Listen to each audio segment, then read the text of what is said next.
Bismillah, alhamdulillah, wassalatu wassalamu ala rasulillah. Patepang deui dinten ieu dinten Salasa kaping 16 September 2025 dina surat Al-Hijr anu terakhir ayat ke-88 hatta akhir insyaallah sehingga tamat.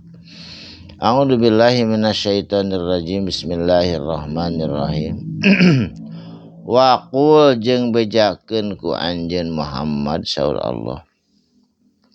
Ini sanyana ari kami anak tegesna anak Gusti Allah, kami Gusti Allah.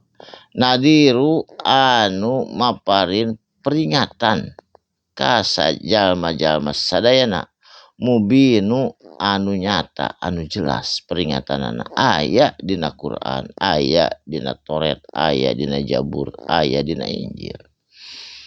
Kama anzalna seperti naon anu diturunkeun ku kami alal muqtasimina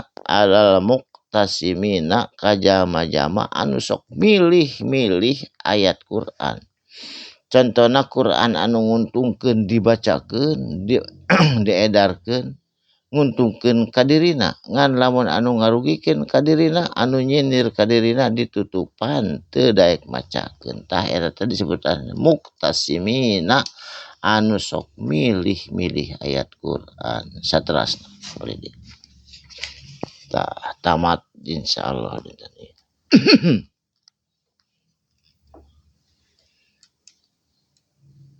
Saterasna alladzina ari jama-jama nu kumaha anu muqtasimin teh termasuk ja'alu anu ngajadikeun Qur'ana kana ieu Qur'an izina nyaeta sok dibagi-bagi, terbagi Qur'an teh. Quran teh bisa dijieun sihir, bisa dikemelet, bisa dijieun kadunyaan, bisa dipake naon bae oge ku Quran teu kengeng dah. Quran mah sanes kanggo sihir, sanes kanggo melet, sanes kanggo naon bae, sanes kanggo ngagendam, tapi Quran mah ieu mah peringatan ti Allah sareng kabar gembira ti Allah kanggo umat anu aya di dunia. Saterasna Tawarrabbika mangka bersumpah Rabbika demi pangeran anjeun Muhammad. Lanas alannahum tangtuna bakal ditanyakeun ka itu jama-jama ajmaina tina naon perkara anu di dunia baheula sakabehna, sakabeh amar perbuatan sakabeh jama-jama bakal ditanya di yaumil kiamat. Amma kanu tina naon perkara kanu anu bukti ya maluna diparigawe ku itu jama-jama keur di dunya bakal ditanyakeun tina kanikmatan, tina candaria, tina guguyon, tina naon oge ditanyakeun. Pasda maka kudu terus terang anjeun. Berterus terang kumaha bima tu maru tina naon perkara tu maru anu diperintahkeun ku Allah ngalangkungan anjeun Muhammad. Kumaha terus terangna ieu halal, ieu haram, ieu wajib, ieu salat wajib, ieu salat fardu, ieu salat sunat, ieu puasa wajib, ieu kedah terus terang sadayana diacaskeun ku anjeun ka umat anjeun supados jelas yen ieu teh wajib, ieu teh sunat, ieu teh fardu, ieu teh haram, ieu teh makruh. Salajengna wa a'rid jeung kudu berpaling atawa ngabalieur tina naon anil musyrikin ti jalma-jalma musyrik. Inna kafainaka sanyana Allah anu nyukupkeun anjeun atawa anu ngajaga ngariksa memelihara anjeun ti saha mustahziina ti jama-jama anu sok mengolok-olok anu ngaguyonkeun anu ngabuli ka anjeun. Kangjeng Nabi Muhammad mah dijaga ku Allah, diriksa tina sagalana.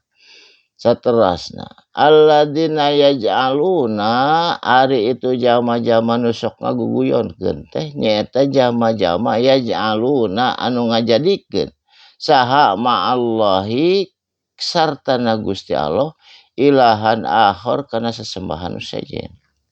Ongkoh percaya ke Allah tapi percaya kanu sanesna kekuatan fasaupa ya'lamun mangka engke bakal apa siksaan naon anu bakal ditimpakeun ka anjeun kamaranehanana jama-jama musyrik walaqad na'lama sanyana Allah maha uninga kana naon annaka sanyana anjeun Muhammad jujur bager pinter jeung bener ya diaku ngan anjeun teh sempit hate ku ayeuna mah sadruka tegasna dada anjeun bima yaquluna tina naon anu dicaritakeun ku jalma-jalma kafir ka anjeun tong kitu sabar anjeun Muhammad saur Allah pasabbih mangka sok we maca tasbih bihamdi rabbika kalayan muji saha pangeran anjeun Muhammad wa kum minas sajidin bari anjeun jelas kalebet jama-jama anu sujud Muhammad mah teh anjeun teh baheula ge sujud deui ka akhir hayatna ge sujud teu